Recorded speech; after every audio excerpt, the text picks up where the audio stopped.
Hello there, and welcome to the Fish Tank Barn. Goodeids are one of my favorite fish in the aquarium hobby. I have more goodeids in my fish room than any other species. One of the things that's always drawn me to goodeids is that each one of these fish has a story, albeit it's not always a good one. Today we'll talk about a fish that's had its habitat turned into a Walmart, as well as one that's had its habitat turned into a swimming area. And as we travel through the fish barn today as well, we'll also find a story of hope and recovery. So let's go ahead and head into the fish barn, and let me tell you the story of the goodeids that I'm keeping. The first fish I want to take a look at is one that I've been keeping forever here in the fish room, and that's the Ameca splendens. I started with these fish in 2019, and they've lived in a variety of different tanks throughout the barn over the years. But now they've settled in this 75-gallon tank. As you can tell from this video, these fish have been really prolific breeders for me. This particular location of Ameca splendens is one of the oldest goodeid species in the hobby, being introduced by Robert Rush Miller in 1966. These fish are unfortunately endangered in the wild due to habitat destruction and the introduction of non-native species. This is a great beginner species because it's hardy and more tolerant of higher temperatures than most of the other goodeid species. This is the first group of 2 Ataeniobius toweri that you'll see in the fish room. These particular fish are from Alajui Spring near the village of Suarez in Mexico. I'm currently keeping these fish in a 40 breeder, which is just basically planted with hornwort to provide protection for the fry. These fish are a fairly recent addition to the fish barn, having been purchased at the Greater Detroit Aquarium Society auction in March of 2024. This group of fish has bred really rapidly and has really taken off since being added to the fish barn. One interesting trait about this particular location is that you'll see some fish that are either leucistic or albino. I can't tell if their eyes are red or not, so I can't tell the difference. One of the great things about the Ataeniobius toweri is that it will do great in tropical temperatures, which makes them great for beginners. I now want to show you the second group of Ataeniobius toweri who reside in this 75-gallon tank. This particular group is from Laguna Los Antiajitos. This is the much older colony, having been brought into the fish room in late 2019 and early 2020.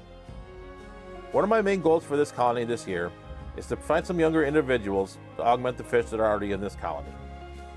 One thing with goodeids is that many of them will stop breeding once they get older, and I feel this group has reached that point.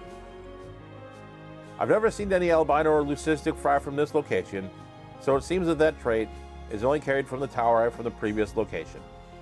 No matter which location they come from, I've really enjoyed keeping this fish in my fish room and hope to have it for a long time to come. I recently moved my trout goodeids into this 75-gallon tank. These fish were in a 40 breeder for quite a few years, but I decided I wanted to move them to a bigger tank to give them some more room. They've settled in pretty nicely since the move, and I even found some fry shortly after I moved them in. This tank used to have cichlids in it, but I replanted it with crypts, and hopefully they'll start growing out soon. I've never seen any of these fish showed with location information, so I'm curious if anyone watching this video has ever seen any with location info. This is one of the most popular goodeids in the hobby because people really like its trout-like appearance. I've had pretty decent luck breeding these fish over the year. This is not a colony I really take to the auctions regularly, since I really want to build up a nice group of young fish before I'm thinking about selling them to other hobbyists. I now want to talk to you about the 3 Xenotoca species from the Eiseni complex, which are the Xenotoca eiseni, the Xenotoca dodroi, and the Xenotoca lion's eye. I'd like to start out with my collection of Xenotoca eiseni from x.sacristan.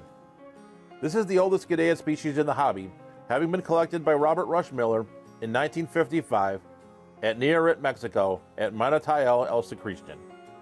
Unfortunately, the spring where this fish was found is now underneath a Walmart, which is unfortunate.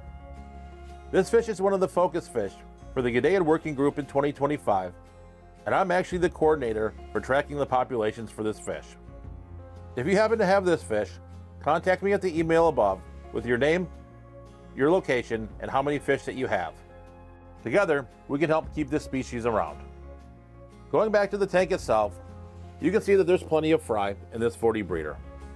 For a couple of years, I did struggle getting fry, but I did have a lot of success last summer putting these fish in summer tubs. This has seemed to spark something with these fish, and they have seemed to continue breeding since coming back in from the summer tubs. This is a fish that I'm really proud to have, and hopefully through the efforts of other aquarists, we can keep this species going.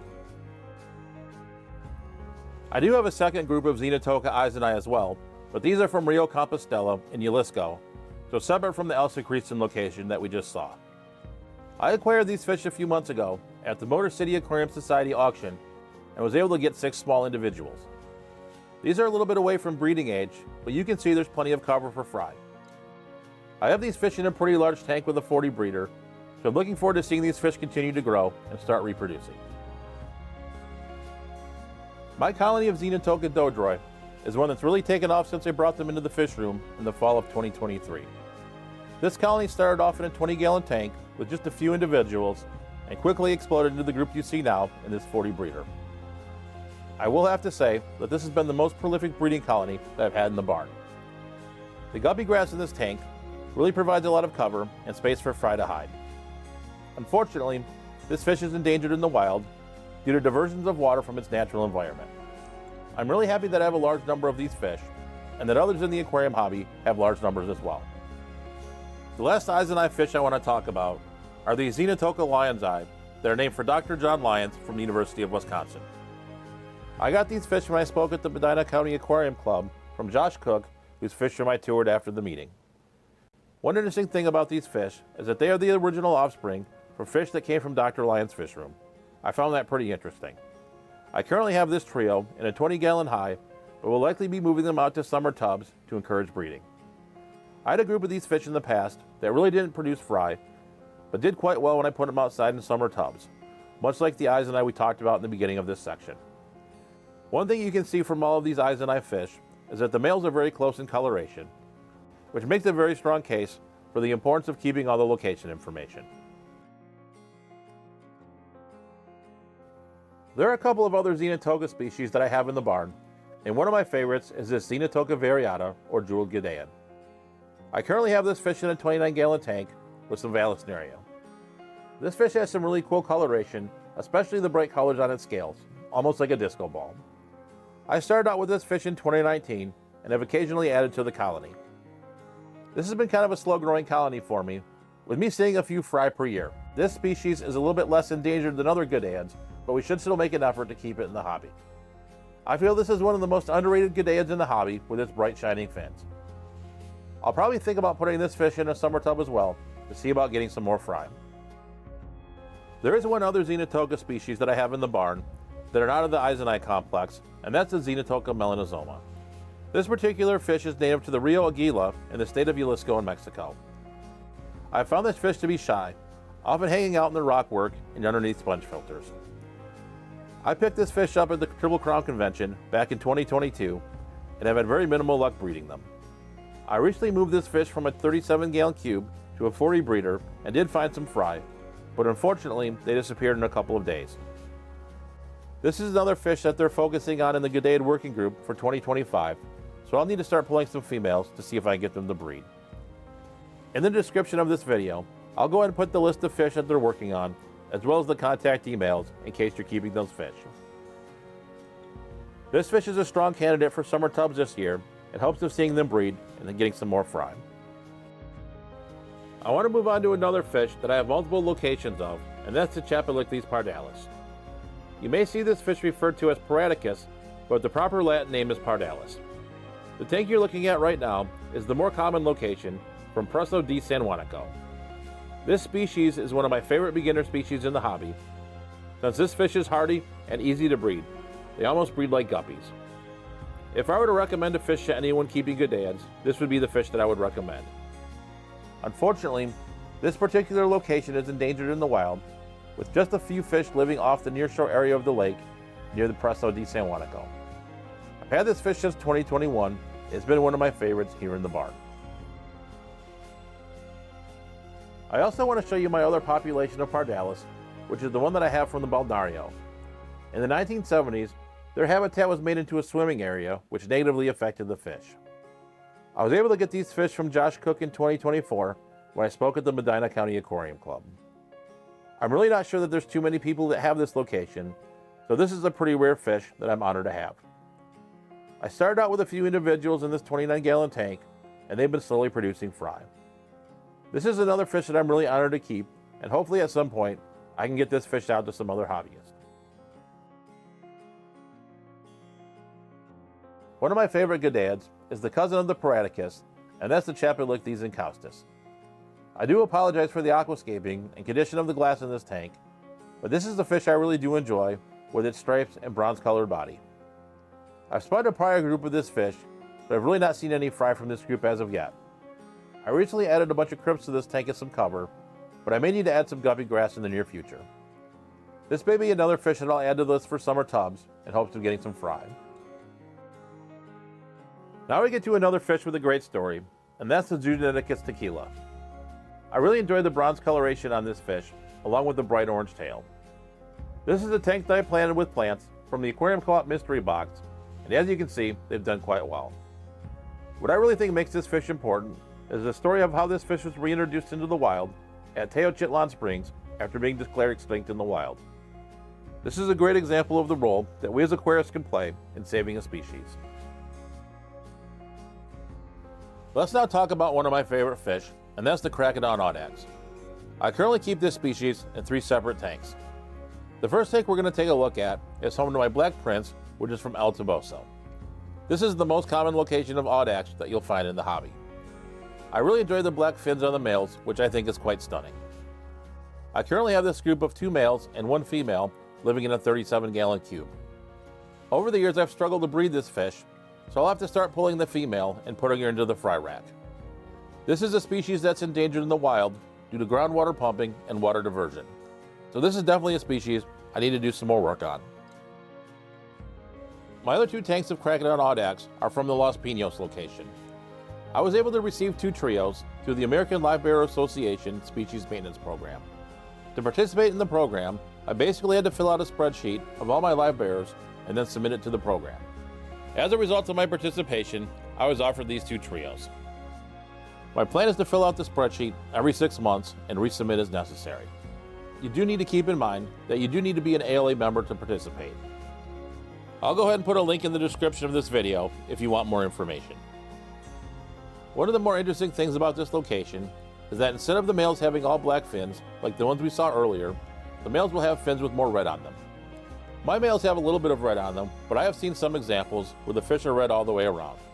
I decided to split this trio into 2 separate 20-gallon high tanks, but I may combine them in the near future. This is a fish that's unfortunately extinct in the wild, but thankfully there are aquarius populations worldwide that are keeping this fish. Both locations of audax are a focus fish for me this year, and I really do need to work on getting some fry from them. The next 29-gallon tank is home to one of my favorite fish in the aquarium hobby, and that's the Skiffia multipunctata. The specific location for the fish that I'm keeping are from Tangaquaro. The males for these fish are absolutely stunning with their yellow bodies and black markings. The amount of yellow and the amount of black markings will differ for each individual fish. I've not seen any fry from these fish yet, but there could be some hiding amongst all the crypts in the bottom of the tank. I know that there are some other fish keepers that have kept this fish outside in the summer, so this may be another fish to add to the list. For many years, this fish has been one of my favorite fish in the aquarium hobby. The next tank is home to 2 separate Goodeid species, which is something I really don't recommend.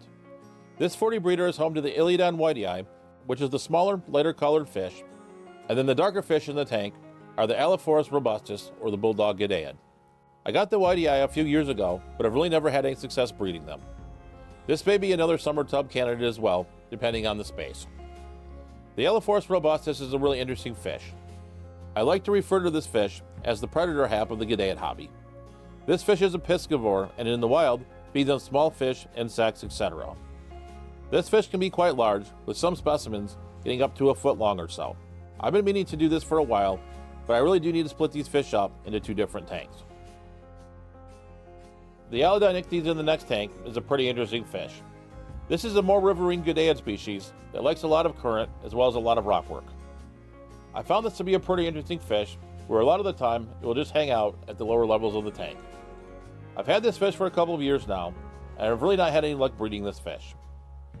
I may either try a summer tub or something different to try to get this fish to breed. Despite my lack of breeding success, I do find this to be a pretty interesting fish. These Xenotaenia resolonae are a recent addition here in the fish barn. I purchased these fish back in October of 2020 at the Grand Valley Aquarium Society auction. While this fish has a fairly stable population in the wild, is being threatened by sugar mill discharges, human sewage, and animal waste. I had a group with this fish in the past, and they bred quite easily for me, but we will have to see with this group. I'm a little worried that these fish might be a little bit old and out of their breeding age. Only time will tell. Either way, this is a fish that I really enjoy, and one that I'm really happy to have in the barn. I hope that you enjoyed taking a look at all the Goodeids here in the fish barn. As you can see as we walked around each of the tanks, you can see that each of these fish have their own stories and their own challenges. I hope that by seeing some of these fish, you might want to keep one of them in your fish room and maybe save a species. In the description of this video, I'll go ahead and put all the links to the Goodeid Working Group, the American Livebearer Association Species Maintenance Program, as well as the list and contact information for all the fish that are in focus for 2025. At the end here, I'll go ahead and put a card up with all my Goodeid Care Guide videos, as well as my last fish room tour.